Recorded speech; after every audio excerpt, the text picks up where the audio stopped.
시간이 되었으므로 2022년 8월 10일 수요일 아침 예배를 시작하겠습니다. 다같이 사도신경으로 우리의 신앙을 고백하겠습니다.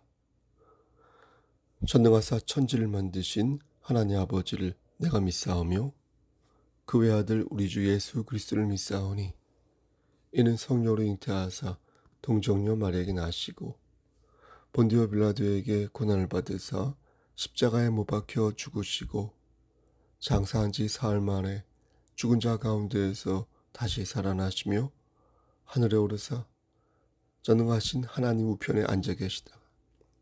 저리로서 산 자와 죽은 자를 심판하러 오시니이다. 성령을 믿사오며 거룩한 공예와 성도가 서로 교통하는 것과 죄를 사해 주시는 것과 몸이 다시 사는 것과 영원히 사는 것을 믿사옵나이다. 아멘. 거룩하시고 자비로우신 하나님 아버지, 하나님의 크신 사랑을 진심으로 감사드립니다. 우리에게 영원한 생명을 허락하셔서 하늘의 권석으로 하나님의 자녀로 삼아주심을 진심으로 감사드립니다. 우리가 구원받음은 우리의 공로와 우리의 능력이 아니라 전적으로 하나님께서 주신 값없는 은혜의 덕분이라 믿고 있사오니 하나님 우리에게 주신 예수 그리스도의 사랑, 예수 그리스도의 은혜를 우리가 잊지 아니하도록 하시고 늘 예수 그리스도 안에서 아름답게 성화되어 갈 수 있도록 우리의 심령을 붙잡아 주시옵소서. 교회된 자로서 맡겨진 사명을 감당할 수 있도록 하시고 그리스도의 평강 안에서 기쁨으로 유쾌하게 십자가를 질 수 있도록 도와주시옵소서. 서로의 짐을 함께 지며 하나님을 기쁘시게 하는 삶을 살 수 있도록 하시고 진리를 살찐데 진리를 파는 어처구니 없는 그런 행동을 하지 아니하도록 주여 우리의 심령을 붙잡아 주시옵소서. 심령이 가난한 자가 되어 더욱 하나님을 의지할 수 있도록 하시고 하나님의 주권을 기쁘게 자원하여 받음으로 말미암아 하나님을 기쁘시게 하는 삶을 살 수 있도록 도와주시옵소서. 우리 송석교회가 구원의 방주로서의 역할을 감당하기를 소원합니다. 빛과 소금의 그 직분을, 그 역할을 아름답게 감당하기를 소원합니다. 주여 동역자를 보내주시고 우리 교회에 함께 하셔서 맡겨진 사명을 잘 감당할 수 있도록 도와주시고 합력하여 선을 이룰 수 있도록 주여 은총을 내려 주시옵소서. 심신이 연약한 자들 위해 기도합니다. 이 시간 우리 이찬선 형제의 우리 외할아버지 박인수 집사님을 위해 기도합니다. 하나님 함께 하시고 인도하시사 그의 영혼을 책임져 주시고 그의 담도를 어루만져 주시사 하나님께서 정하신 유익한 때에 하나님 만날 수 있도록 그의 영혼을 책임져 주시옵소서. 호스피스에 있는 오은수 집사님과 장기간 입원 중인 우리 전순주 집사님, 그리고 몸이 안 좋은 고재욱 권사님, 그리고 우리 권사님들 장중에 붙잡아 주시사 기름을 준비한 다섯 처녀처럼 하나님을 의지하는 가운데 하나님께서 정하신 그 유익한 때를 기다리며 천국을 사모할 수 있도록 은총 나려 주시옵소서. 하나님께서 함께하지 아니한다면 넘어지고 쓰러질 수밖에 없사오니 주여 끝까지 함께하여 주시기를 소원합니다. 우리 기관장과 셀 리더들 그리고 장로님 말씀 안에서 승리할 수 있도록 하시고, 특히 우리 교회에 속한 어린 심령들과 학생들과 청년들, 군복무 중에 있는 우리 형제들 하나님께서 함께 하셔서 눈동자처럼 지켜주시고 솔로몬의 지혜를 허락하여 주시옵소서. 하나님, 우리가 그리스도인이 된 그리스도인으로서 그리스도에 속한 자로서 아름다운 의의 열매 맺기를 소원합니다. 나고자 되지 아니하도록 끝까지 우리의 영혼을 지켜주시옵소서. 모든 말씀 예수 그리스도인 받들어 감사하며 기도드렸사옵나이다. 아멘. 하나님 말씀 고린도 후서 7장 10절에서 11절 말씀입니다. 고린도 후서 7장 10절에서 11절 신약성경 제 성경으로 293쪽입니다. 하나님의 뜻대로 하는 근심은 후회할 것이 없는 구원에 이르게 하는 회개를 이루는 것이요 세상 근심은 사망을 이루는 것이니라. 보라, 하나님의 뜻대로 하게 된 이 근심이 너희로 얼마나 간절하게 하며 얼마나 변증하게 하며 얼마나 분하게 하며 얼마나 두렵게 하며 얼마나 사모하게 하며 얼마나 열심히 있게 하며 얼마나 벌하게 하였는가. 너희가 그 일에 대하여 일체 너희 자신의 깨끗함을 나타내었느니라. 아멘. 하나님 이 말씀을 들어 사용하여 주시옵소서. 예수님 이름으로 기도합니다. 아멘. 고린도 전서는 아시다시피 사도 바울이 에베소에서 보낸 첫 번째 편지이고, 고린도 후서는 마게도니아에서 고린도 교회에 보낸 두 번째 편지입니다. 즉 고린도 후서는 사도 바울이 첫 번째 편지를 보낸 후에 고린도 교회 사람들이 어떤 반응을 보였는지 그것을 전달하고 난 뒤에 다시 쓴 편지인 것입니다. 고린도 교회는 사도 바울에게 첫 번째 편지를 받고 난 후에 많이 달라졌습니다. 다행이죠.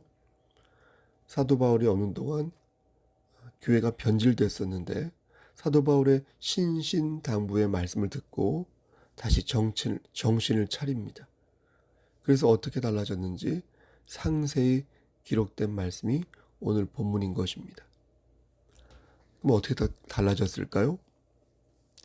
그것을 말씀드리기 전에 먼저 용어를 정리하는 것이 좋을 것 같습니다. 누가 저에게 목사님은 어떤 사람이 멋있는 것 같습니까? 라고 묻는다면 저는 철학적인 생각을 하는 사람이 멋있는 것 같습니다. 라고 말하겠습니다. 하나님을 믿든 그렇지 않든 간에 멋있을 수 있는 거니까요. 철학적인 생각을 하는 사람은 기본적으로 저는 멋스러움이 장착되어 있다고 봅니다. 그런데 여기에 신앙이 더해진다면 그것처럼 금상첨화도 없을 것입니다. 그야말로 그런 멋지면서 동시에 복된 사람이 되는 것입니다. 길을 잃은 어떤 철학적인 생각이 하나님의 말씀으로 중심을 잡으면서 비로소 신앙과 인격이 겸비된 자아로 성장하는 것입니다. 그렇다면 철학적인 생각, 철학적인 고찰이란 무엇일까요?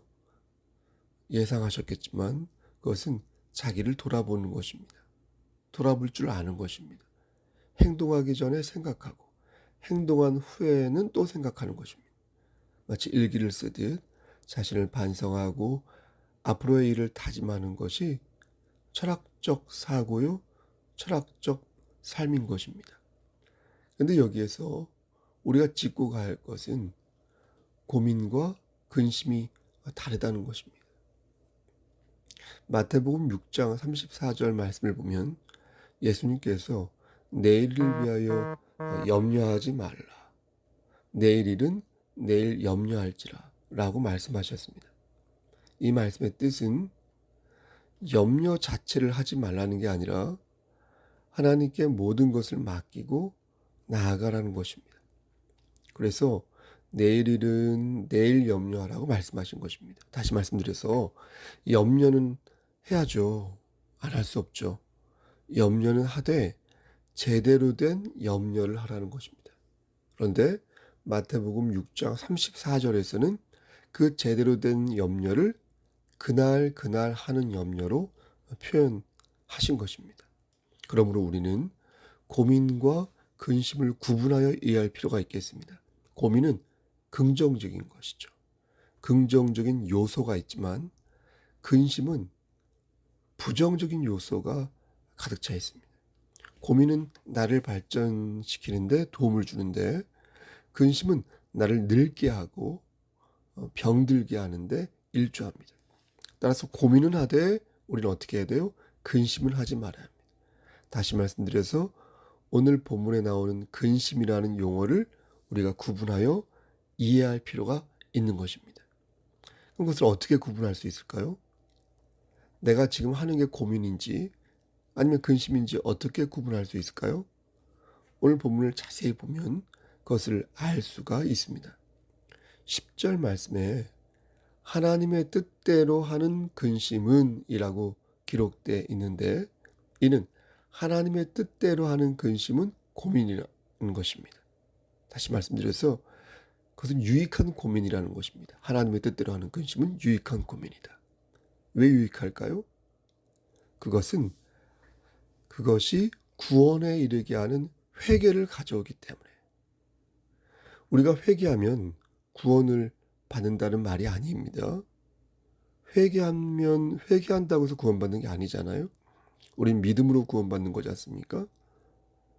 우리가 회개하면 구원을 받는다는 말이 아니라 이것은 우리가 주님을 의지하려고 할 때 그 전에 반드시 내 죄를 회개하는 과정을 밟아야 한다는 것입니다. 아직 예수를 영접하지 않은 분이 있다면 그분은 반드시 주님을 영접해야 하는데 그러려면 반드시 그분은 자신의 죄를 먼저 회개하는 수순을 밟아야 한다는 것입니다. 논리적으로 이루어지는 게 아니라 자연스럽게 이루어지는 순서가 됩니다. 주님이 나를 구원하여 주셨음을 믿을 때 자연스럽게 내 죄가 생각날 거 아니겠습니까? 그렇죠? 그러하기에 하나님의 뜻대로 하는 근심은 반드시 어떤 것이 동반된다고요? 회개가 동반된다. 여러분 다시 한번 강조하지만 내가 지금 하는 근심이 좋은 고민인가 아니면 나쁜 근심인가 하는 방법은 그 바로미터죠. 바로 회개가 있느냐 그렇지 않느냐에 따라 좌우된다는 것입니다. 그런데 고린도 교회는 그러한 고민을 했다는 것입니다. 그래서 사망이 아니라 구원에 이르는 회개를 했다는 것입니다. 그렇게 했더니 고린도 교회 성도들이 보여준 모습이 있었는데 그게 바로 11절에 나와 있는 말씀이 되는 것입니다. 11절. 그럼 하나님의 뜻대로 하는 근심이 고린도 교회를 어떻게 바꾸었을까요? 자, 한번 11절 다시 한번 읽어보겠습니다. 보라, 하나님의 뜻대로 하게 된 이 근심이 너희로 얼마나 간절하게 하며 얼마나 변증하게 하며 얼마나 분하게 하며 얼마나 두렵게 하며 얼마나 사모하게 하며 얼마나 열심 있게 하며 얼마나 벌하게 하였는가. 너희가 그 일에 대하여 일체 너희 자신의 깨끗함을 나타내었느니라. 그렇죠? 뭐라고 말씀합니까? 먼저 간절하게 하였다. 간절하게 하였다. 이렇게 말씀하십니다. 간절하게 하였다는 말씀의 뜻은 자신들이 잘못한 것에 대해 심각성을 가지고 자신의 잘못을 깊게 관찰했다는 것입니다. 좀 어려운 말을 쓰면 주체의 객체화. 짜크라캉이 한 말인데 자신을 객관적으로 바라보면서 자신 속에 있는 문제를 찾는다는 것입니다. 그게 바로 간절하게 하였다는 의미입니다. 두 번째로 변증하게 하였다라고 말씀하죠. 예전 성경에는 이 변명이라고 표기되어 있었습니다. 변증이 아니라 변명이라고. 이 뜻은 자기들의 잘못을 인정하고 그들의 입장을 탄원하였다는 것입니다. 그러니까 여기서 변증이란 일종의 자아 비판과도 같은 것입니다. 즉 자신들이 스스로 어떤 것을 내보이고 그것을 고쳤다는 것을 공개적으로 나타내 보였다는 것입니다. 예를 들어 설명하지 않겠습니다. 세 번째로 분하게 여겼습니다. 이 말씀의 뜻은 불의 앞에서 고개를 숙이지 않고 당당하게 가슴을 폈다는 것입니다. 바울을 공격하여 그의 명예를 실추시킨 적대자들과 맞서 싸웠다는 것입니다. 예전에는 그냥 이렇게 멀찌감치 떨어져서 방관하는 자세를 가졌는데 이제는 그들과 맞서 싸우는 용기를 보였다는 것입니다. 네 번째로 두렵게 하였습니다. 이것은 그러면서 동시에 그들이 자신들의 잘못을 생각하면서 통렬하게 자신의 부족함을 가지고 있었다는 것입니다. 그래서 바울을 볼 면목이 없었고 하나님의 심판에 대한 두려움을 가지고 있었다는 것입니다. 그러나 이것이 패배주의적인 두려움은 아니었습니다. 다만 부끄러움을 통렬하게 느끼고 있었음을 의미하는 것입니다. 왜냐하면 다음에 이어지는 말씀이 얼마나 사모하게 하며 라는 말씀이기 때문입니다. 그렇죠? 즉 지난날을 생각하면 너무나 부끄러운 거예요. 하지만 지금은 어떻습니까? 복음을 심어준 바울을 진정으로 사랑하기에 이제는 그 관계가 회복되기를 바라고 있다는 것입니다. 그래서 그들은 열심히 있는 마음과 벌하게 하는 마음이 공존하였던 것입니다. 즉 공의에 입각하여 잘못을 한 자를 처벌하고 또 사랑에 입각하여 그 잘못을 덮어주는 그 뭐지요? 양수겸장의 방법이 이루어졌던 것입니다. 우리가 자녀들을 훈육할 때 당근과 채찍을 모두 사용하듯 교회 안에서도 공의와 자비가 지혜롭게 발휘되어야 하는 것입니다. 그렇게 하나님의 말씀 안에서 회개하고 용서할 때 교회는 깨끗함을 나타낼 수가 있는 것입니다. 여러분 그럼 오늘 본문이 우리에게 주는 가르침이 메시지가 무엇이겠습니까? 귀 있는 자는 성령의 음성을 들으시길 바랍니다. 하나님께서는 보세요. 우리가 제대로 된 근심을 하기를 원한다는 거예요. 우리가 제대로 된 근심을 하기를 원하신다는 거예요. 제대로 된 근심이란 그 안에 세 가지 항목이 있어야 하는데 첫째 회개가 있어야 하고 둘째 용서가 있어야 하고 셋째 하나님께서 내 삶을 바꾸신다는 확신이 있어야 한다는 거예요. 거듭 말씀드리지만 하나님께서는 우리가 하나님의 뜻에 맞게 근심하기를 원하시므로 우리는 지은 죄를 슬퍼하여 회개할 줄 알아야 하며 우리 자신을 냉철하게 돌아보고 하나님께 자비를 구해야 할 것이며 여러분 이게 중요해요. 지금 고난에 처한 분들 이게 중요해요.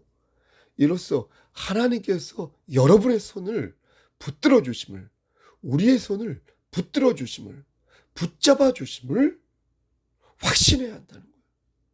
아멘. 그래서 이 시점에서 여러분들에게 꼭 들려드리고 싶은 말씀 시편 37편 24절 말씀입니다. 제가 한번 읽어보겠습니다. 그는 넘어지나 아주 엎드러지지 아니함은 여호와께서 그의 손으로 붙드심이로다. 여러분 무슨 말씀입니까? 우리 되게 자주 넘어지잖아요. 자주 자빠지지 않습니까? 그런데 우리는 아주 엎드러지는 것은 아니라는 거예요. 넘어지고 쓰러진다 하더라도 다시 일어선다는 거예요. 왜요? 하나님께서 우리의 손을 붙드시고 계시니까. 여러분 이 말씀을 꼭 기억하시기 바랍니다. 하나님을 근심되게 하고 하나님으로부터 멀어지게 하는 모든 죄에 대해서 깊이 회개하고 슬퍼할 때 하나님께서 우리의 손을 붙드셔서 아주 엎드러지지 않게 도우심을 잊지 마시기를 간절히 소원합니다. 오늘도 한량없는 하나님의 은혜가 여러분을 일으켜 세워주시기를 우리를 죄에서 구속하여 주신 주 예수 그리스도의 받들어 간절히 축원합니다. 아멘. 이제는 우리를 죄에서 구속하여 주신 우리 구주 예수 그리스도의 은혜와 아버지 하나님의 만극하신 그 사랑하심과 성령 하나님의 교통하시고 인도하시는 모든 역사하심이 우리가 넘어지고 쓰러질 때 아주 엎드러지지 아니함은 하나님께서 우리의 손을 붙드심을 믿고 우리를 다시 일으켜 세워주셔서 회개케 하시고 간구케 하시고 그리고 하나님께서 내 삶을 바꾸신다는 확신을 갖게 하셔서 천국 백성으로 나고자 되지 아니하고 끝까지 살아남기를 소원하는 여기 모인 성도와 그들의 가정과 이 제단과 이 나라 위에 하나님의 사랑하심이 세세토록 함께 계실지어다. 아멘. 예배를 마쳤습니다. 지금 시각이 오전 4시 40분. 새벽 4시 41분이네요. 4, 50분 후에 만나 뵙겠습니다. 여러분 오늘은 수요일입니다. 수요 예배가 있습니다. 수요 예배 시간은 7시 반입니다. 대면 예배와 비대면으로 함께 드립니다. 여러분 환경을 탓하지 마시고 주어진 환경 안에서 예배드림이 기쁨이 될 수 있도록 노력하시길 바랍니다. 여러분 오늘도 힘찬 하루 되시고요. 무슨 일 있으면 연락 주십시오. 샬롬.